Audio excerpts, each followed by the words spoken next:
Okay. All right, we're going to do 4.1 today. So 4.1 is about non-linear functions and their graphs. So we're not looking at linear functions, but we're looking at basically polynomial functions that have curves and all that fun stuff. So a polynomial function of degree n in a variable x can be represented in this way. Do not let this confuse you. Basically, what we're saying is we have some value. I'm going to give you an actual like hands-on example real quick. 4x cubed plus 3x squared minus 2x minus 8. That's a polynomial. The degree is the largest exponent they have.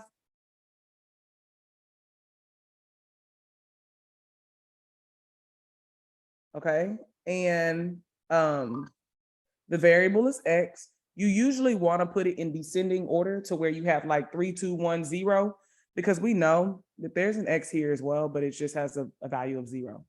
Anything to 0 power is 1, so that's why we don't have to write it. Okay. So that's basically what this up here says. It's just that an is a coefficient, so it could be 3. X to the n, it could be squared. And notice that it's an minus 1, xn minus 1. It just means like they go in decreasing order. That is all. So you get to a point where you're just dealing with a constant. Okay. So determine if the function is a polynomial. If it is, state the degree and the leading coefficient. So the leading coefficient is the one that's always with the highest degree or the highest exponent, which is the degree. So this is called the leading coefficient.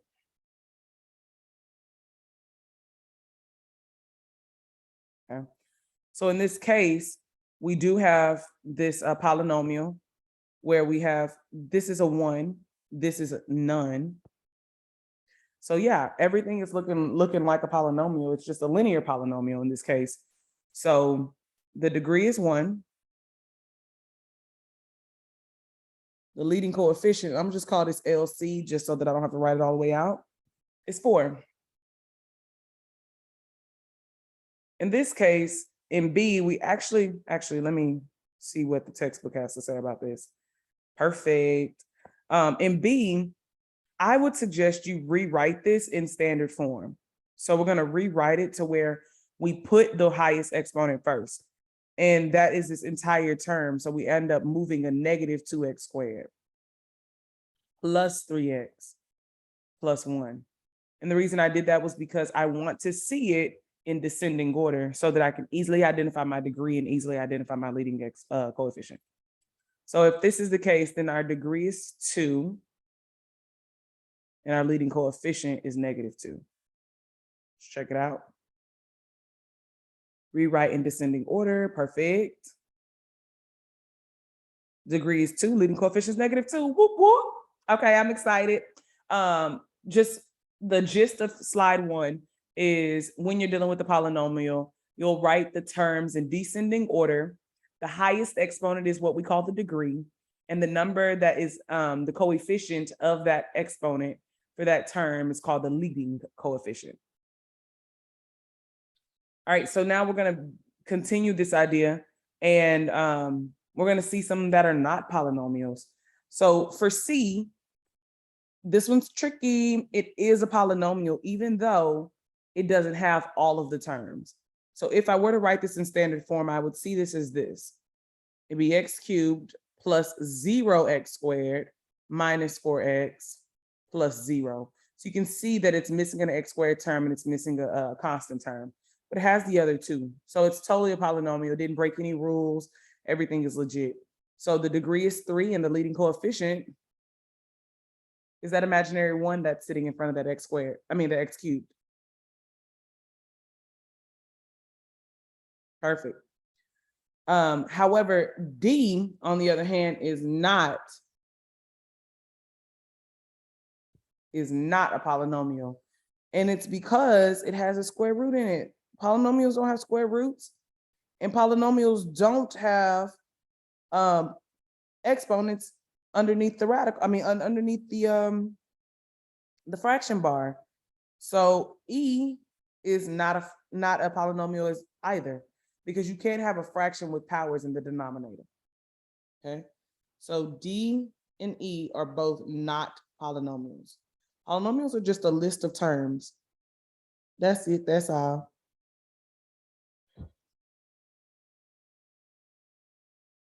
The graphs of polynomials are pretty cute. They have hills and valleys. Here's some examples. So we get some valleys, some hills, valley, deep valley, little hill, little valley, so like mountain, valley, hill, valley, whatever. So you can see they're smooth and continuous, and they just have curves and like ridiculousness around them. These are all different transformations of different types of functions. So obviously, when we just have x as our degree, that's called linear. When we're dealing with x squared, that's called quadratic.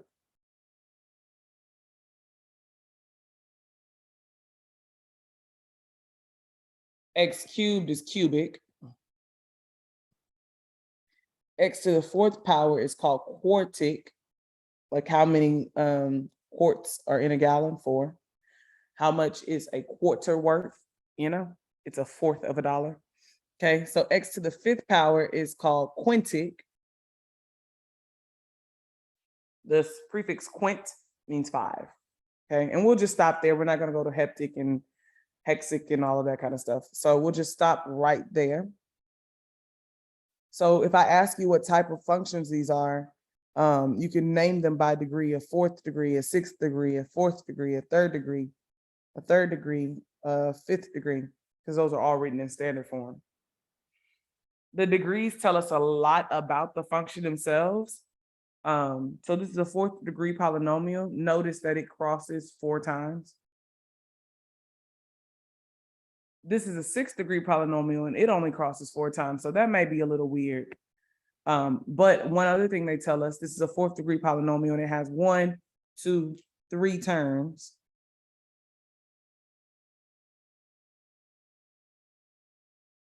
Okay, this is a sixth degree polynomial. It should have at most 5 terms. This one has 1, 2, 3 turns, so it's a fourth degree. This one has 1, 2 turns, so it's a third degree.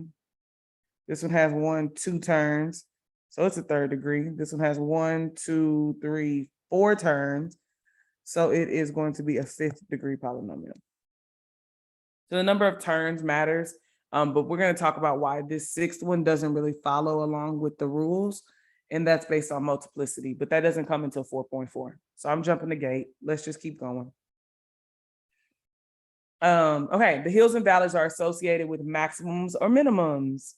We've talked about that before, so that's not something new. The minimum y value on a graph is called the absolute minimum. The maximum y value is called the absolute maximum. We've seen absolute maximum minimums in quadratics, okay? So use the graph to find the absolute maximum in. So here we have a minimum, and that minimum occurs down here at -7.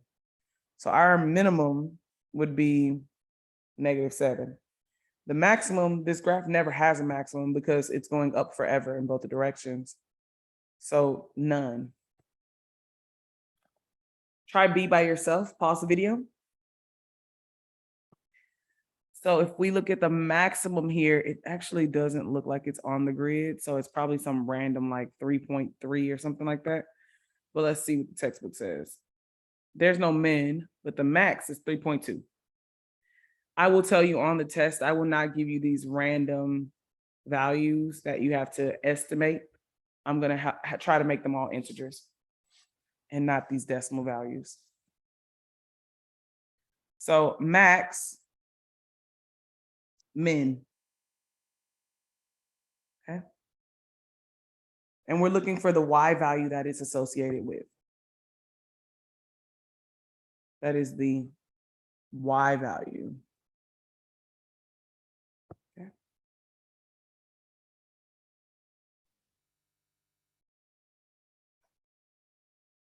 All right, now this is where we start talking about extrema and there being a lot of maximums and minimums on a graph.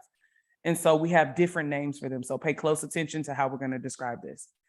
Maximum and minimum values are either absolute or local. Absolute or local. Extrema. Extrema just means like the extremist. It's the maximist, the maximum or the minimum. Like it's the most, highest or the lowest. So that's why they use the word extrema. Local minimum and local maximum are all of the hills and valleys on the graph. All of the hills and valleys on the graph. Okay. So we already know absolute is the highest or the lowest of the low. The locals are going to just list all of them. Okay. So local minimum. Looks like we have two local minimum. Negative 4.8.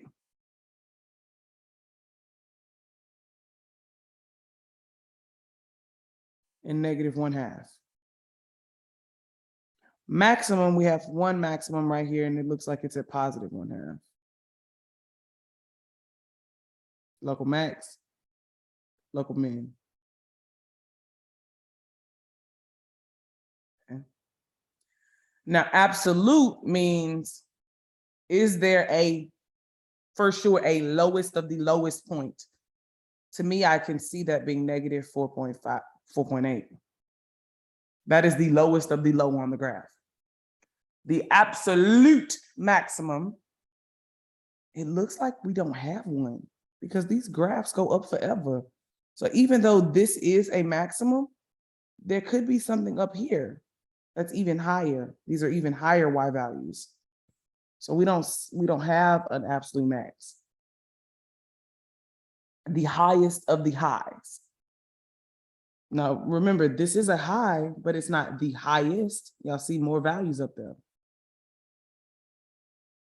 Okay. So we're using Y values to describe the local mins and maximums. The A min is negative 4.8 because it's the lowest value on the graph.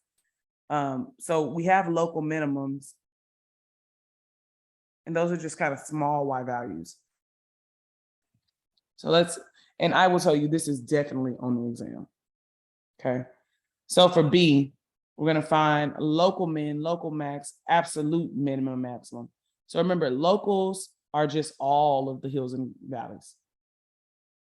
Absolutes are the absolute lowest ones that we see. Okay. So here we have a local min at -7. We don't have any maximums that we can see. So there's none. Absolute minimums. Yeah, it's still -7. That is the lowest of the low.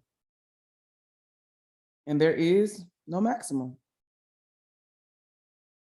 Here we have a maximum. We have a hill. So we're going to clarify that to be 3.2. Sorry, for minimums, there's none. Because the arrows go forever. This is 3.2 for a local max. The absolute minimum, again, we don't have any because there's no minimums. Absolute max, the highest of the highest points is 3.2. So you're asking yourself when you do these problems, first off, when you're dealing with locals, all hills and valleys.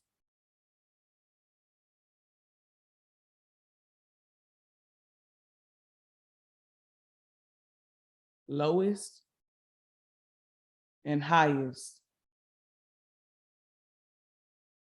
of the lows and of the Y values. Okay, so the absolute highest and lowest Y values. Okay, so local minimum, there's a minimum right here. Because we're looking at all the hills and valleys. So there's a valley right here at -6.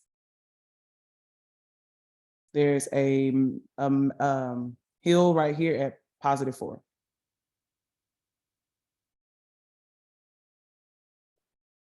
Okay. What is the absolute minimum? Well, it doesn't look like we have any because this graph says an arrow down. So even though we had a minimum here at -6, you can see there's more values below -6. So I would say there's no absolute minimum. Is there an absolute maximum? Even though we hit 4 right here and we say, hey, we reached the maximum, we still have more continuing. So there is no absolute maximum.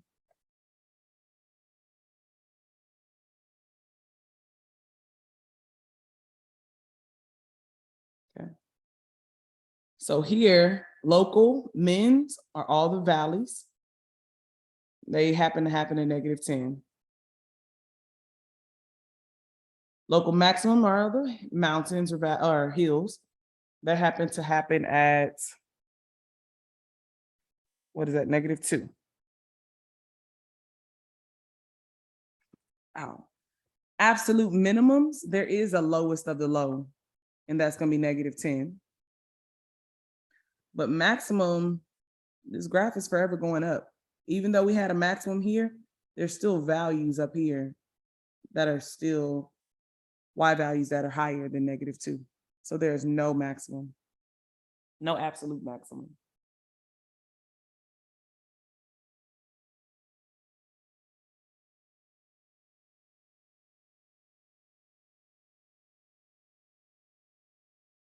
Okay.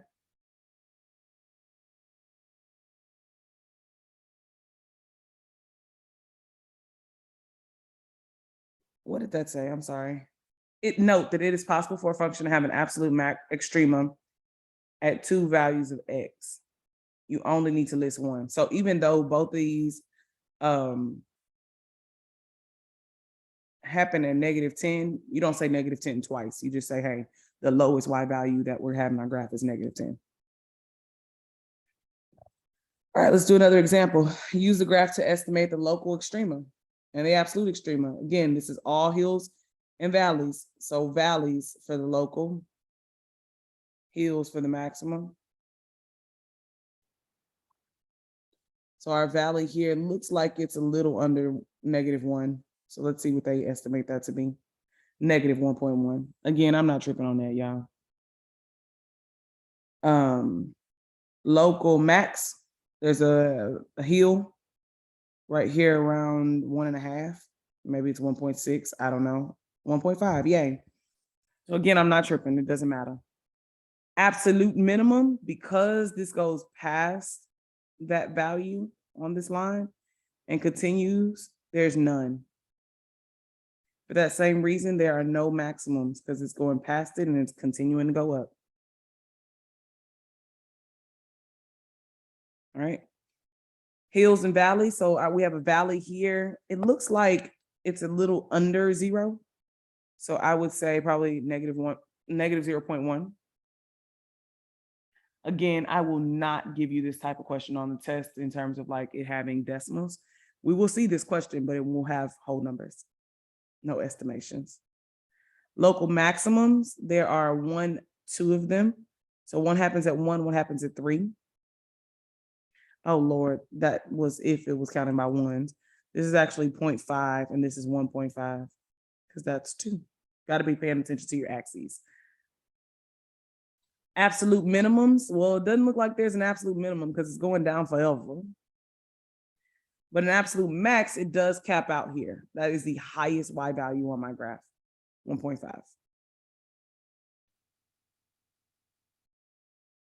Okay. This is that fun one that is a 5th degree polynomial. So valleys, we're gonna go here and here. So that is -2.8 and -2. Mountains or hills we have here, like maybe 5.5, and then 9.1. Let's see what they say. Yeah, 5.6 and 9. Again, y'all, I'm not tripping on this, okay? Those are our absolute max. Is there an absolute minimum? Because of this arrow, baby, no. We don't know it's gonna go forever down. And there's no absolute maximum because of this arrow, it goes up forever. There is no lowest value. There's no highest value. All right. In I, there's some weirdness going on here. So when we say minimums, we do see this, and it's looking like negative. I don't even know what that value is. Negative 2,400. I feel like they're really just making these numbers estimations up. But negative 2,400. Local maxes, there looks like to be two of them. They kind of balance out right there. But did this actually change? It did not. It did not. So this is not considered a maximum because it leveled out and then continued to go. In order for it to be a maximum minimum, it actually has to change direction. So it would have had to go like this and then come back up. Okay. So we're dealing with just one maximum, and we're saying that is at 490. There is no absolute minimum because of that arrow. There is no absolute maximum because of that arrow. Again, you do not have two maximums here, local maximums, because this graph levels out. It doesn't actually go into a hill, a true hill. Okay. This has no arrow, so this is going to definitely help us out. Local minimums, I see one here. I also see one here. Let's see what they're looking at. Wait, why are we saying there's none? Remember, the definition of a local minimum is that it's a valley. Do you see any valleys here? Do not get confused because those are like low points. There's no valleys, and the definition of a local minimum was that place where you see the valleys. The local maximum, I do see one here, right here, boom, 2.1. Absolute minimum, what is the lowest of the lowest point here? Maybe we're gonna say this. Because is there any value below it? No. And the absolute maximum is gonna be 2.1. That is the highest of the high. So don't be confused by local mins and max when you have these discrete points. Always go back to your definition, hills and valleys.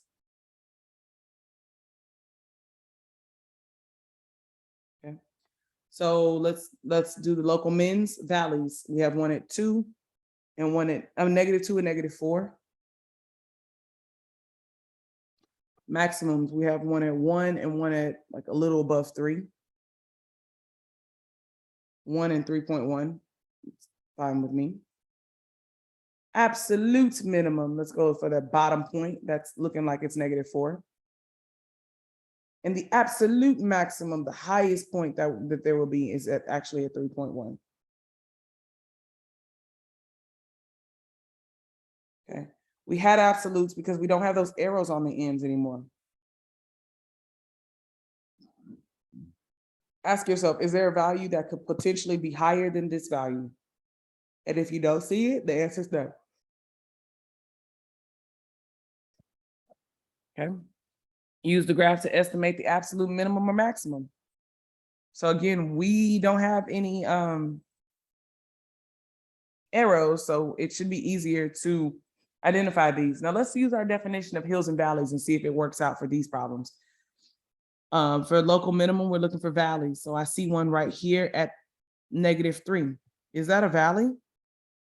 Yes, it is. It's a straight point at a valley, but it's still a valley. All right. For our maximums, local maximums, we're looking for hills or mountaintops, really. So here we're going to say 2. Perfect. The absolute minimum on this graph is down here at -3. That is the smallest and lowest point. And the absolute maximum is going to be up here. Didn't quite make a mountain or a hill, but it is the highest value on our graph, which will be at 4. Okay. Using this same definition, local min and local max, we're looking for valleys. And we're looking for hills. So valley would be down here at -3, but it's a hole there. So what happens? What happens is there is none. There are no valleys here because that doesn't have a definition. It's not defined at that point. On the hill, it's still going to be there at our positive 2. Again, there's no valley because that point does not exist. The minimum, the absolute minimum, what is it? Because there is no value here. There's none. And our absolute maximum still is that highest point at 4. So if that has a hole, that hole takes away the minimum values, and that's why we say none. Okay. Moving on up. Now, this next section is no longer about minimums and extrema, local and absolute extrema. It's actually about symmetry. So symmetry is used in art, mathematics, science, and computer graphics. We've definitely talked about this in class. We started off our conversation about this when we talked about graphs. Many objects and animals are symmetric along a line so that the right side and the left side are mirror images. Ideally, we would be symmetric. I don't know if y'all seen those Instagram, what is it called? Filters, where it's like, oh, it shows you what your face would look like if it was actually symmetric. They're kind of scary.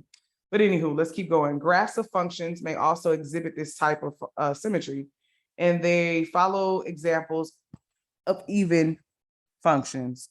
So even functions are symmetric with respect to the y-axis.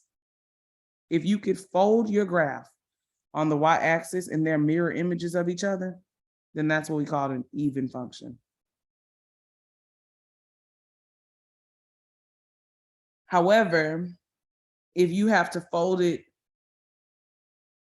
twice, I guess, if you will, fold it in half and then in half, so you'd have to fold it about the origin, then that is called an odd function. So basically, follow me here. If I took this folded down, so then I'd have it here, then I'd have to fold it across the y-axis, and then that would be here. That's called an odd function. So folding it down and then folding it over. That's origin symmetry.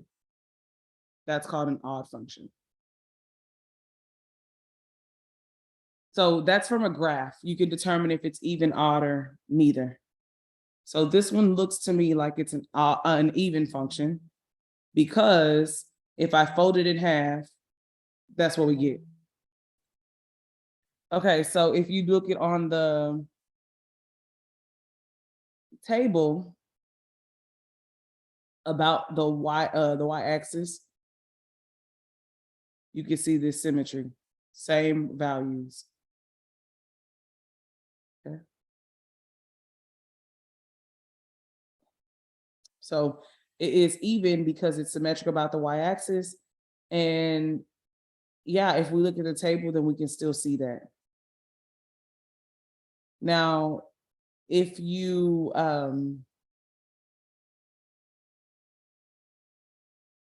look at the equation itself, you can see that it is an even function, but that doesn't mean anything in terms of whether the symmetry is even, okay? So to see if like the negative matches the positive, we would say, well, find out by plugging in a negative x value and seeing if that positive x value gives you the same. So -2 gives you -10. If I plug in +2, I should also get -10. That means that it's an even function.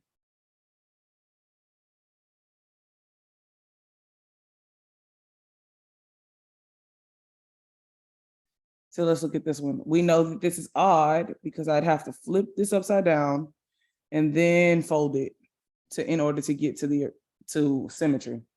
So this is an odd function. If you look graphically, cutting it in the middle, these values are opposite of each other. So -2 gives you -4, but +2 gives you +4. Whereas if it was even, -2 would give you -4 and +2 would give you -4. So that matters, the difference, okay? So this is what we call odd symmetry.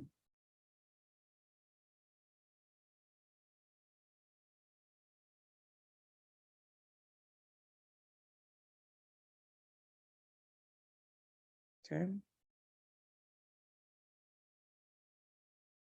Determine if it's even or odd or neither. Well, if I cut this across the y-axis, they don't match up. If I folded this, it become that, and then you flip it over, it still doesn't match up. So these will be considered neither. If I folded this across, these match, but these don't. So therefore, this is neither even nor odd. You can go through all of the example, but all of that is not necessary if you can find it from the looking at the graph or the table.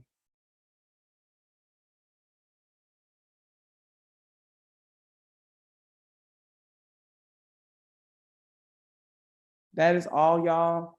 We will talk about this in class on next Tuesday.